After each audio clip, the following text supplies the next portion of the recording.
Com certeza tem uma contraindicação. Tem. Não tem?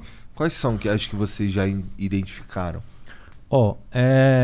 Existem contraindicações principalmente em grupos de risco, né? Então, e principalmente ligado a alguns canabinoides, sobretudo o THC, né? Então, o THC, por ser um componente psicoativo da planta, né, que provoca esses efeitos mentais, a gente tem que ter um pouco de parcimônia, tanto em dose, né, quanto em alguns grupos de risco, né? Principalmente o quê? Os psicóticos. Então, o paciente que tem uma tendência a usou cannabis e ficou agitado, ou então tem doenças como esquizofrenia, ou paranoia delirante, enfim. Ele não é indicado que ele use o THC, porém ele pode usar o CBD, né? Então, por exemplo, gestantes também. É muito controverso ainda, tem muito pouca literatura para poder afirmar que é seguro o uso em gestante, né? Então, para a gente usar qualquer coisa em gestante e em criança, a gente precisa ter um respaldo de que realmente a coisa é segura. Então, gestante e criança você vai usar se realmente o benefício for muito superior ao possível risco, né? E que é rotineiro de acontecer. Então, eu tenho casos de gestantes que usam, de crianças, diversos casos que usam, entendeu? Mas não é geralmente a primeira opção que você vai tentar. Você vai tentar outras opções. Mas aí na criança eu imagino que seja o sem THC. Exato. Na criança, não é nem que é sem THC. Esse estudo, por exemplo, que eu citei no nosso, a gente vai usar THC, vai usar em criança, só que a dose é muito baixa. Entendeu? A dose é muito pequena.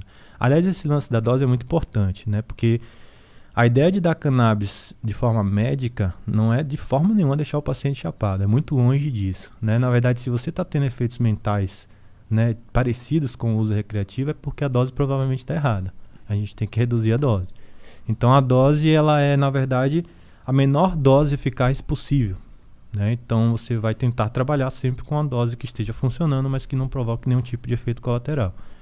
Então, nas crianças, né, só para finalizar o lance do grupo de risco, você vai pensar 2 vezes, né, realmente preciso, já tentei outras coisas, qual é o tipo de canabinoide que eu vou utilizar, na gestante a mesma coisa, nos psicóticos a mesma coisa. Tirando daí, cara, é muito difícil você ter problema com cannabis, né, porque assim, você até pode ter um efeito colateral. O vovô ficar um pouco esquecido, dependendo da dose. Mas é só você reduzir essa dose que o efeito passa. Então não tem nenhum tipo de efeito irreversível. Não tem nenhuma morte documentada no mundo por overdose de cannabis. Então, você não consegue hoje chegar na farmácia, se você entrar na farmácia de olho fechado, escolher um remédio, tomar a caixa inteira, com certeza você vai para o hospital. Isso não acontece com cannabis, entendeu? Então isso é muito, muito, muito relevante. Todo medicamento ele é pautado em eficácia e segurança. A segurança da cannabis é muito grande e a eficácia também é muito grande. Então é um medicamento que é um potencial enorme.